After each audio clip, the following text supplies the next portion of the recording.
आप सबका भगवती चैनल में स्वागत है। आज हम आप लोग को श्रीमद्भागवत महापुराण का प्रथम स्कंध का 12वां अध्याय हिंदी में सुना रही हूँ।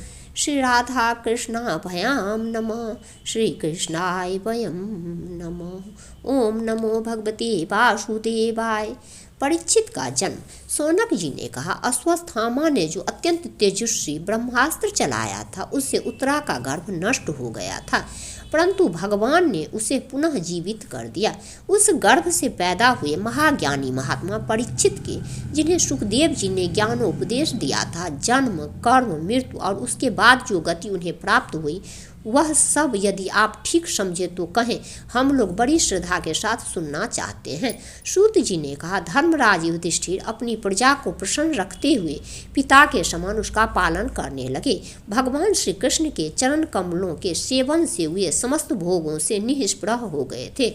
शौनकादि ऋषियों, उनके पास अतुल संपत्ति थी। उन्होंने बड़े बड़े यज्ञ किए थे तथा उनके फलस्वरूप श्रेष्ठ लोकों का अधिकार प्राप्त किया था। उनकी रानियां और भाई अनुकूल थे। सारी पृथ्वी उनकी थी। वे जम्बू द्वीप के स्वामी थे और उनकी कीर्ति स्वर्ग तक फैली हुई थी। उनके पास भोग की ऐसी सामग्री थी जिसके लिए देवता लोग भी लालायित रहते हैं, परंतु जैसे भूखे मनुष्य को भोजन के अतिरिक्त दूसरे पदार्थ नहीं सुहाते, वैसे ही उन्हें भगवान के सिवा दूसरी कोई वस्तु सुख नहीं देती थी। सौनक जी उत्तरा के गर्भ में स्थित वह वीर शिशु परीक्षित जब अश्वत्थामा के ब्रह्मास्त्र के तेज से जलने लगा, तब उसने देखा कि उसकी आंखों के सामने एक ज्योतिर्मय पुरुष है। वह देखने में तो अंगूठे भर का है, परंतु उसका स्वरूप बहुत ही निर्मल है। अत्यंत सुंदर श्याम शरीर है, बिजली के समान चमकता हुआ पीताम्बर धारण किए हुए है, सिर पर सोने का मुकुट झिलमिला रहा है। उस निर्विकार पुरुष के बड़ी ही सुंदर लंबी लंबी 4 भुजाएं हैं। कानों में तपाए हुए स्वर्ण के सुंदर कुंडल हैं। आंखों में ललिमा है। हाथों में लुक्के के समान जलती हुई गदा लेकर उसे बार बार घुमाता जा रहा है और स्वयं शिशु के चारों ओर घूम रहा है। जैसे सूर्य अपनी किरणों से कुहरे को भगा देते हैं, वैसे ही वह उस गदा के द्वारा ब्रह्मास्त्र के तेज को शांत करता जा रहा था। उस पुरुष को अपने समीप देखकर वह गर्भस्थ शिशु सोचने लगा कि यह कौन है। इस प्रकार उस 10 मास के गर्भस्थ शिशु के सामने ही धर्मरक्षक और प्रमेय भगवान श्री कृष्ण ब्रह्मास्त्र के तेज को शांत करके वहीं अंतर्ध्यान हो गए। तदंतर अनुकूल ग्रहों के उदय से युक्त समस्त सद्गुणों को विकसित करने वाले शुभ समय में पांडु के वंशधर परीक्षित का जन्म हुआ। जन्म के समय ही वह बालक इतना तेजस्वी दिख पड़ता था मानो स्वयं पांडु ने फिर से जन्म लिया हो। पौत्र के जन्म की बात सुनकर राजा युधिष्ठिर मन में बहुत प्रसन्न हुए। उन्होंने धौम्य, कृपाचार्य आदि ब्राह्मणों से मंगल वाचन और जात कर्म संस्कार करवाए। महाराज युधिष्ठिर दान के योग्य समय को जानते थे। उन्होंने प्रजातीर्थ नामक काल में अर्थात नाल काटने के पहले ही ब्राह्मणों को सुवर्ण, गौएं, पृथ्वी, गांव, उत्तम जाति के हाथी, घोड़े और उत्तम अन्न का दान दिया। ब्राह्मणों ने संतुष्ट होकर अत्यंत विनयी युधिष्ठिर से कहा, पुरुवंश शिरोमणि, काल की दुर्निवार गति से यह पवित्र पुरुवंश मिटना ही चाहता था, परंतु तुम लोगों पर कृपा करने के लिए भगवान विष्णु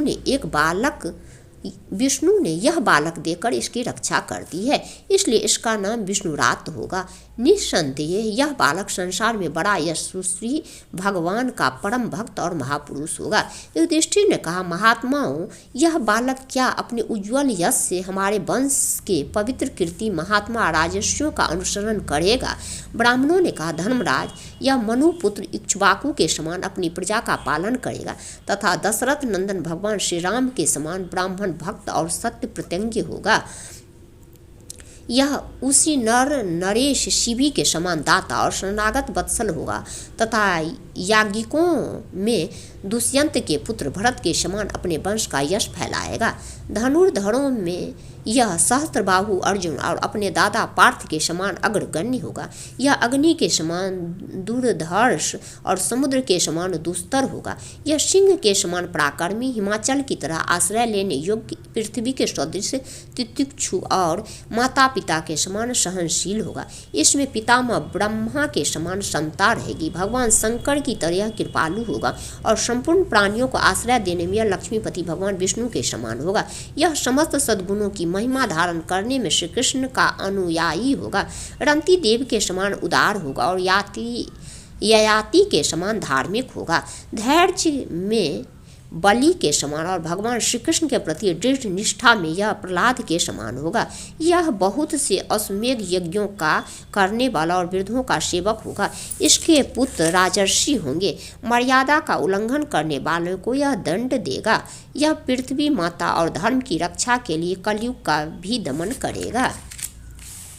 ब्राह्मण कुमार के श्राप से तक्षक के द्वारा अपनी मृत्यु सुनकर यह सबकी आसक्ति छोड़ देगा और भगवान के चरणों की शरण लेगा। राजन व्यास नंदन सुखदेव जी से यह आत्मा के यथार्थ स्वरूप का ज्ञान प्राप्त करेगा और अंत में गंगा तट पर अपने शरीर को त्याग कर निश्चय ही अभय पद प्राप्त करेगा। ज्योतिषा शास्त्र के विशेषज्ञ ब्राह्मण राजा युधिष्ठिर को इस प्रकार बालक के जन्म लगन का फल बताकर और भेंट पूजा लेकर अपने अपने घर चल गए। वहीं यह बालक संसार में परीक्षित के नाम से प्रसिद्ध हुआ, क्योंकि वह समर्थ बालक गर्भ में जिस पुरुष का दर्शन पा चुका था उसका स्मरण करता हुआ लोगों में उसी की परीक्षा करता रहता था कि देखें इनमें से कौन सा हुआ है। जैसे शुक्ल पक्ष में दिन प्रतिदिन चंद्रमा अपनी कलाओं से पूर्ण होता हुआ बढ़ता है, वैसे ही वह राजकुमार भी अपने गुरुजनों के लालन पालन से क्रमशः अनुदिन बढ़ता हुआ शीघ्र सयाना हो गया। इसी समय स्वजनों के वध का प्रायश्चित करने के लिए राजा युधिष्ठिर ने अश्वमेध यज्ञ के द्वारा भगवान की आराधना करने का विचार किया, परंतु प्रजा से वसूल किए हुए कर और दंड जुर्माने की रकम के अतिरिक्त और धन न होने के कारण वे बड़ी चिंता में पड़ गए। उनका अभिप्राय समझकर भगवान श्री कृष्ण की प्रेरणा से उनके भाई उत्तर दिशा में राजा मरुत और ब्राह्मणों द्वारा छोड़ा हुआ बहुत सा धन ले आए। उससे यज्ञ की सामग्री एकत्र करके धर्मभीरु महाराज युधिष्ठिर ने 3 अश्वमेध यज्ञों के द्वारा भगवान की पूजा की। युधिष्ठिर के निमंत्रण से पधारे हुए भगवान ब्राह्मणों द्वारा उनका यज्ञ संपन्न कराकर अपने सौहृद पांडवों की प्रसन्नता के लिए कई महीनों तक वहीं रहे। सौनक जी इसके बाद भाइयों सहित राजा युधिष्ठिर और द्रौपदी से अनुमति लेकर अर्जुन के साथ यदुवंशियों से घिरे हुए भगवान श्री कृष्ण ने द्वारका के लिए प्रस्थान किया। 12वां अध्याय समाप्त।